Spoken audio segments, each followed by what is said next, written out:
Their hinge fangs are so long, they can pierce throughout the bottom jaw into my thumb. So I've got to be very careful as I do this.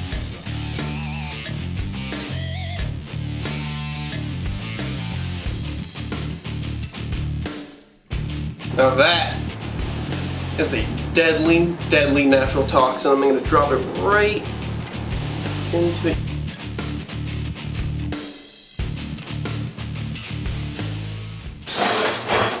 Alright guys, on today's episode we're going to be doing something very interesting. We're going to be showing you guys how venom affects blood. Will, I want you to come on into this episode. Come on, man. What? We got the tripod, we're all good. Come on, I want you to be in the episode. Come on, have a seat. You guys know Will, he's my camera guy. What do you need me for, Chandler? I need you to donate some blood. Because I don't like needles. What do you mean blood? I need blood for the venom. I'm going to test the venom on the blood. And I need your blood because I don't like needles. How are you going to take my blood? What are you going to use? This needle. Bro, that looks used. Because I found it behind the hospital. What? Yeah. Anyways, just hold still. Just hold still. Don't fight me. Chandler. It's for science. No! It's for science. No, Chandler! For science! I think I got the artery. Ah, it's in my eye. It's in my eye. Will, are you clean? I don't feel so good. I don't. Stay with me. Stay with me. It's in my eye. It stings. This message is brought to you by science. Sometimes it gets in your eye. Alright guys, so we're going to be using the Western Diamondback Rattlesnake's venom. Let me just get him out. He's very, very aware of what's going on. This is a good opportunity to reach. There we go. Perfect, perfect, perfect. Now I'm going to start off low down here.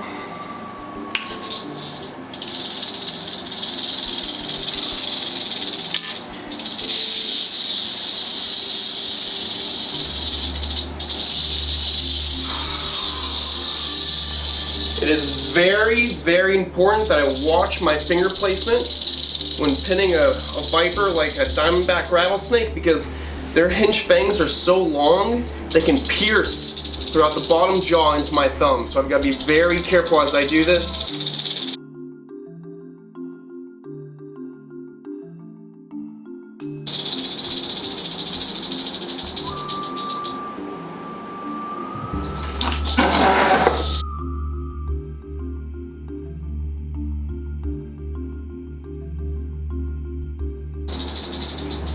Now that should be plenty of venom to use. So I'm gonna put him down on the ground. Get the hook ready. There we go. Sorry about that, buddy.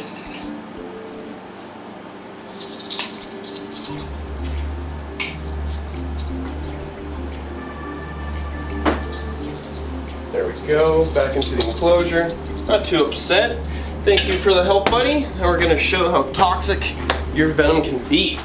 Alright guys, now I want to be extremely careful when handling this venom. So I'm going to put on these Barney mittens right here just to protect myself, some nice plastic gloves. There we go.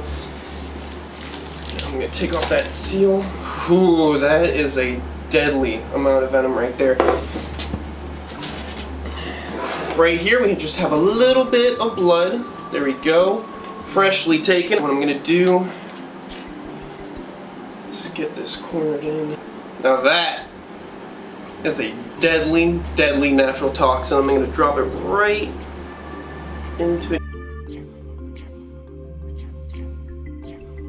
I want to make sure that this is properly secured so nobody gets stuck with that needle. It takes very, very little to cause great damage to a person's body. And we're going to see that in a moment.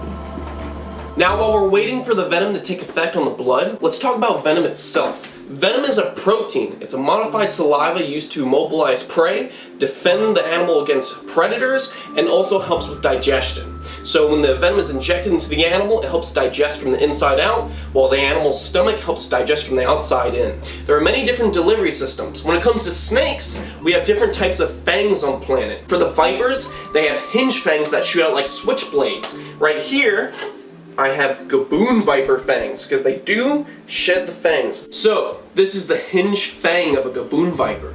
And when it does, it's in a sheath, it shoots out poison when it strikes, injects the venom, and right before the tip there's a little hole. The fang is hollow, and the venom shoots out throughout the fang into the prey item, going throughout the pulmonary system depending on where the animal got bit. Besides Viperidae, which are the vipers that have the hinge fangs, we have the Elapidae family. The coral snakes, the mambas, the kraits, all those snakes have short, fixed fangs towards the front of the mouth. They're not on hinges, they're short, fixed, and stay just about there. They're real small. Then we have the rear fang snakes. These are the more primitive, strange venomous reptiles we have on the planet. They're all in the Colubridae family, so the rat snakes, the mangrove snakes. It's a very old system of delivering venom. So there are grooves inside the tooth that deliver the venom, and for the venom to travel inside that body, they actually have to hold on and chew the venom in for quite a while. So if you are bitten by a rear fang snake, make sure you get out of that bite real quick and don't give them the opportunity to chew that venom in. The worst rear fang venomous snake we have on the planet when it comes to toxicity of their venom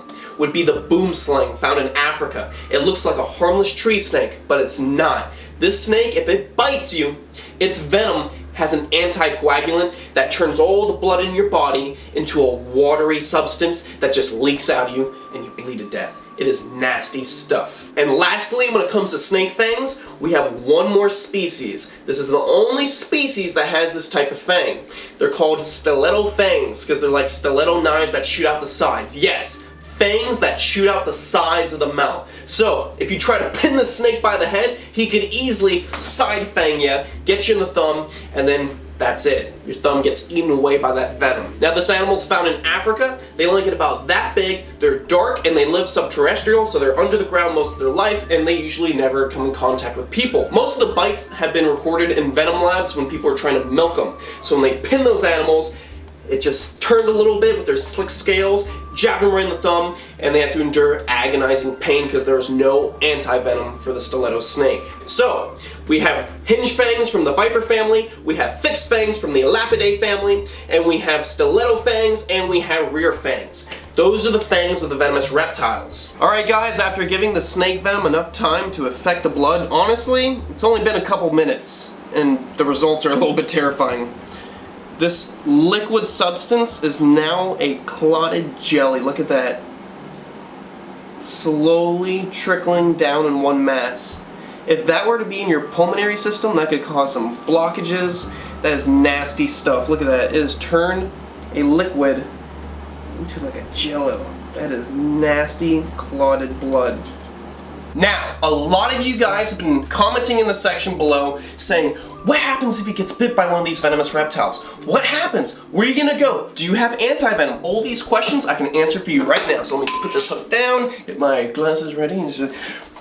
Boom! Venomous bite protocol that Will and I happen to share. This is a bite protocol telling us what to do if we were bitten by a certain species. Every animal we keep in here is logged. It tells you the effects of their venom, how to treat the venom, what kind of anti-venom we need, and where the closest hospital is. We have routes to the hospitals. We have phone numbers for the Venom 1 team here in Miami. We have all the hospital numbers so we can alert them on the way. We have all the protocols telling us what to do, and it tells us what's going to happen if we are bitten by that certain species. So, we are over-prepared. Here in the state of Florida, if you own venomous reptiles, a bite protocol is required. So if anything were to happen to you, you are well prepared and you can inform the hospital you're going to what's happening and give them advice on what they're supposed to do and how to handle it. That should answer your question. That's what we do if we were to get bitten. So I know a lot of you guys are worried about us getting bit, or you think we're gonna die, this and that. Well, you know what?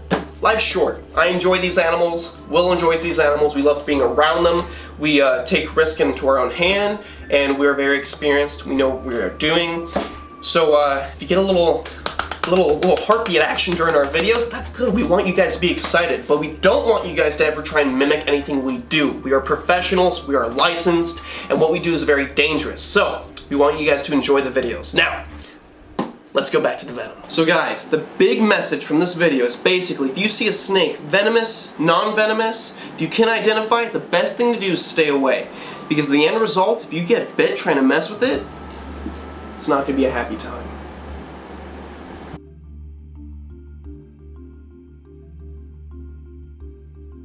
got the artery! Ah, it's in my eye! It's everywhere! Dude, I hit you right in the eye. So, is my eye, is it under my contact? Yeah, it is. Oh.